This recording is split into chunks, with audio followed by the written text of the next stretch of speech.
کئی خاندان ٹوٹ گئے ہیں, کئی باپ اور بچوں کے درمیان لڑائی ہوئی ہے, اور آج آپ ساتھ بیٹھے ہوئے ہیں. تو اگر آپ آج ساتھ بیٹھے ہوئے ہیں صاحب, تو نفرت کو اس جگہ تک لانے کی ضرورت کیا تھی؟ اور یہ بھی اس لیے کہہ رہا ہوں کہ آئندہ خیال رکھیں, یاد رکھیں کہ جب آپ آج ساتھ بیٹھے ہوئے ہیں تو کل ہو سکتا ہے پھر آپ کو ساتھ بیٹھنا پڑے.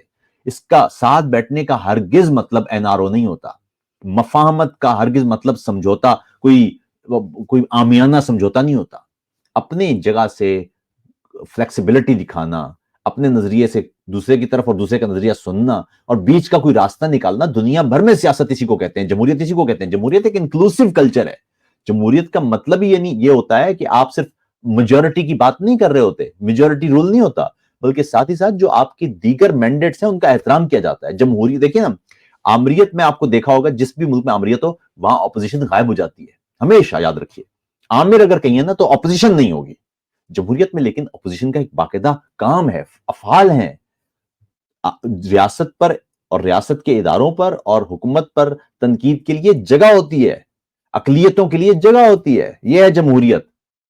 آمریت اگر ہوگی, اس وقت آپ ترکی کو دیکھیں, ترکی میں اپوزیشن لیڈر کا نام کیا ہے نہیں پتا. آپ روس کو دیکھیں, روس میں اپوزیشن لیڈر کا نام کیا ہے نہیں پتا. جس بھی آمریت میں جائیں گے, اور آمریت سیسی مصر میں وہ جو فوجی سربراہ تھے بعد میں صدر بنے, عبد الفتاح السیسی, اپوزیشن لیڈر کا نام کیا ہے کوئی نہیں پتا.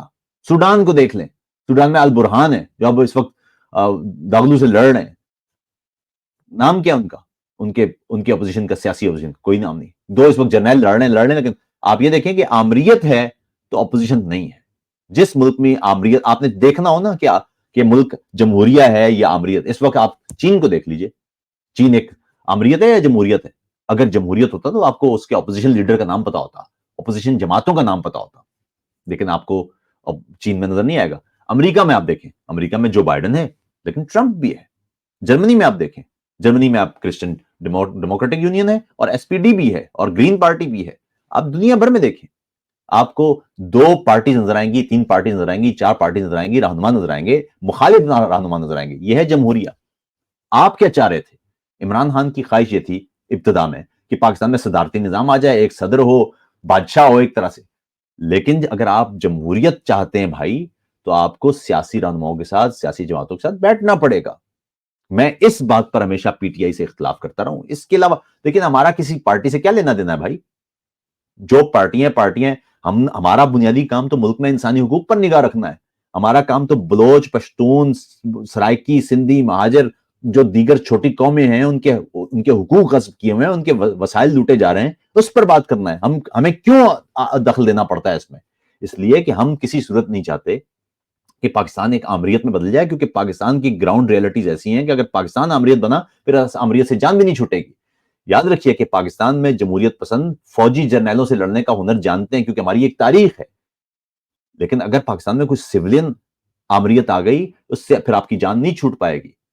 میری ذاتی رائے میں یہی وہ لڑائی تھی جو میں سمجھتا تھا کہ PTI اگر پاکستان میں ایک حکومت قائم کرتی ہے تو وہ پیدا ہو جاتا ہے معاملہ جس کو فاشزم کی طرف جانے والا راستہ کہتے ہیں. ہم نے دیکھا کہ PTI کے دور میں کرپشن بھی بڑھی, PTI کے دور میں پاکستان میں جو آزادی رائے کا انڈیکس تھا وہ 12-13 درجے نیچے گیا, انصاف کا انڈیکس نیچے گیا. پاکستان میں یہ معاملات رہے ہیں. آپ کو پتا ہے کہ رپورٹرز وداؤٹ بارڈرز نے 2019 میں عمران خان کو آزادی صحافت کا درندہ کہا ہے. کیوں کہا ہے؟ 12 درجے ایک دم پاکستان نیچے گیا تھا. کیوں گیا تھا؟ یہی وجہ ہے. آپ دیکھیں PDM کا دور صحافتی اعتبار سے کتنا برا تھا, کوئی اچھا دور تھا وہ, کتنے صحافیوں کے ساتھ زیادتی ہوئی ہے, لیکن اس کے باوجود عمران خان کے مقابلے میں اس دور میں حالات بہتر ہو گئے, 7 درجے بہتر ہوئی ہے پاکستان کی ریٹنگ. کیوں؟ عالمی اداروں کو کیا پڑا ہوا ہے کسی پاکستان کی انٹرنل پالیٹکس سے؟ معاملہ یہ ہے کہ جب بھی گفتگو ہوگی وہ خود بخود بہتری کی طرف جائے گی. جب بھی گفتگو ہوگی وہ کبھی بھی آپ کو تشدد کی طرف آمادہ نہیں کرے گی. اور اگر گفتگو تشدد پر آمادہ کر رہی ہے, اس کا مطلب ہے کہ آپ ایک جاہل آدمی ہیں, آپ گفتگو کا فن نہیں جانتے, آپ گفتگو نہیں جانتے, آپ گفتگو نہیں کر رہے, آپ گفتگو کو تشدد کے لیے استعمال کر رہے ہیں. ٹیبل پر بیٹھ جائیں نا جب لوگ, مخالف افراد, اور وہ اس نیت کے ساتھ بیٹھیں کہ گفتگو ہونا ہے, تو پھر یقین کیجئے تشدد ختم ہو جاتا ہے, وائلنس ختم ہو جاتا ہے. اس وقت ہمارا معاشرہ وائلنٹ معاشرہ بنا ہوا ہے, ایک دوسرے کی بات سننے کو کوئی تیار نہیں ہے. لیکن یہاں خود سے سوال کرنا ہے آپ نے کہ کل ایک دوسرے کو شدید نوعیت کے الفاظ کہنے والے اگر آج ٹیبل پر بیٹھے ہوئے ہیں تو ہم کیوں نہیں بیٹھ سکتے صاحب؟ یہ جو آن لائن کتنی گند، کتنا نازیبا الفاظ، کتنی غلاظتیں، گالیاں مہم اپوزیشن کے لیے اور مخالف لوگوں کے لیے آپ استعمال کرتے رہے، یہ کتنی خوفناک بات۔ اب یہ دیکھیے کہ 5-7 سال پہلے میں جو ویلاگ کرتا تھا، صرف یہ کہنے پر کہ فوج سیاست میں مداخلت نہ کرے، نیچے گالیوں کا ڈھیر ہوتا تھا، دینے والے آپ ہوتے تھے۔ اور آج آپ خود اس جب معاملے کو سمجھے ہیں تو آپ کو لگ رہا ہے کہ جی آج آپ نے اس بات پر گالی دینا شروع کر دی کہ آپ نے عمران خان کی مخالفت کیوں کی ہے۔ صاحب یہ تو وہی راستہ ہے، یہی تو کہہ رہے تھے ہم۔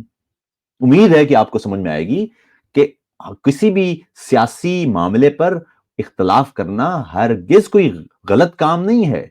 سیاسی اختلاف ہر جمہوری معاشرے کا حسن ہوتا ہے۔ آپ کو کوئی بھی رہنما پسند نہیں ہے، اس پر آپ اختلاف ہونا چاہیے۔ نواز شریف پر اختلاف کیوں نہیں ہونا چاہیے بتائیے؟ زرداری پر یا بلاول بھٹو زرداری پر اختلاف کیوں نہیں ہونا چاہیے؟ یا عمران خان پر یا فضل الرحمان پر سیاسی اختلاف کیوں نہیں؟ ذاتی بات نہیں ہونا چاہیے، لیکن سیاسی اختلاف تو بہت اچھی چیز ہے، اس کو تو انکریج کرنا چاہیے۔ سیاسی تنقید تو بہت ضروری ہے، اور ہم جیسے لوگ، آپ نے مجھ سے کب گالی سنی ہے کسی کے لیے؟ کبھی سنا ہے کیا میں نے کسی کو کوئی گالی دی ہو، یا کوئی نازیبا لفظ استعمال کیا ہو، یا کوئی ذاتی بات کی ہو، کسی کی معذوری کا مذاق اڑایا ہو، کسی کی صنف کا مذاق اڑایا ہو، کسی کے رنگ یا چہرے کا مذاق اڑایا ہو؟ میں نے ہمیشہ جب بھی بات کی ہے، وہ کسی جرنیل کے بارے میں ہو، کہ کسی صحافی کے بارے میں ہو، کہ کسی سیاستدان یا کسی جج کے بارے میں، افعال پر بات کی ہے، کارگزاریوں پر بات کی ہے، اقدام پر بات کی ہے۔ یہی سب سے زیادہ اہم اور ضروری راستہ ہے، اور اسی کو سیاسی تنقید کہتے ہیں۔ سیاسی تنقید کا راستہ کسی صورت نہ روکیے، وہ فضل الرحمان ہو کہ عمران خان ہو کہ کوئی بھی ہو۔ سیاسی تنقید انتہائی ضروری ہے، کیونکہ سیاسی تنقید ہم جیسے لوگ جو کر رہے ہیں، اس کا بنیادی مقصد یہ ہے کہ معاشرے میں مکالمت ہو۔ اگر معاشرے میں گفتگو شروع ہو جائے، پھر معاشرہ تباہ نہیں ہوتا۔ بہرحال میں ذاتی طور پر بہت خوش ہوں کہ پی ٹی آئی دیگر جماعتوں کے ساتھ رابطوں میں ہے۔ اب کم سے کم آپ یہ نہیں کہہ پائیں گے کہ پیپلز پارٹی یا پی ٹی آئی ایک یک جماعتی جمہوریہ بنانا چاہتی ہے۔ اگر وہ سیاسی رابطے کرتی ہے، اگر وہ مکالمت کرتی ہے، تو یہاں آج کے دن تک پھر گفتگو جو اختلاف ہے، جو بنیادی اختلاف ہے، وہ ختم ہوتا ہے۔ کل اگر یہ دوبارہ ویسا ہی راستہ اختیار کرے گی، کل اگر یہ جماعت دوبارہ یہ کوشش کرے گی کہ ملک سے سیاسی جماعتوں کا خاتمہ ہو جائے، یا یہ جماعت یا کوئی بھی اور جماعت یا کوئی بھی اور رہنما اگر یہ کوشش کرے گا کہ ملک سے اختلاف کا خاتمہ ہو جائے، اپوزیشن کا خاتمہ ہو جائے، تو پھر آپ کو اور مجھے اسی طرح سختی کے ساتھ اس سے لڑنا پڑے گا۔ لیکن آج کے دن مجھے ذاتی خوشی یہ ہے کہ اس وقت پی ٹی آئی، فضل الرحمان جو بدترین دشمن جن کو کہہ رہے تھے نا، ان کے ساتھ بیٹھی ہوئی، اور اس سے بھی زیادہ خوبصورت بات یہ ہے کہ کل سے مجھے لگا کہ فضل الرحمان کے اور پی ٹی آئی کے سپورٹرز ایک دوسرے کے ساتھ جو پہلے گتھم گتھا ہوتے تھے، گالیاں دے رہے ہوتے تھے، کل وہ شیر و شکر ہیں۔ تو اس کا مطلب ہے کہ بڑی آسانی سے اگر لیڈرشپ گفتگو کا راستہ ہموار کرے تو نیچے تک کتنا خوبصورت معاملہ وہ ٹریکل ڈاؤن کرتا ہے، نیچے تک وہ اس کے اثرات پیدا ہوتے ہیں۔ اسی لیے یہ دیگر سیاسی جماعتوں اور رہنماؤں کو بھی مشورہ ہے کہ نفرت کو کچھ کم کریں۔ آپ کو نفرت کرتے ہوئے صرف ایک بات کا خیال رکھیں کہ سیاسی اختلاف ہے، کل ہم ساتھ بیٹھیں گے، تو اگر کل ہم ساتھ بیٹھیں گے تو اپنی قوم کو اتنا تقسیم نہ کر دے کہ کئی لوگ ان کی جان چلی جائے، کئی خاندان ٹوٹ جائیں، اور کئی لوگ ایک دوسروں سے الگ الگ ہو جائیں۔ اپنا بہت خیال رکھیے گا۔ السلام علیکم۔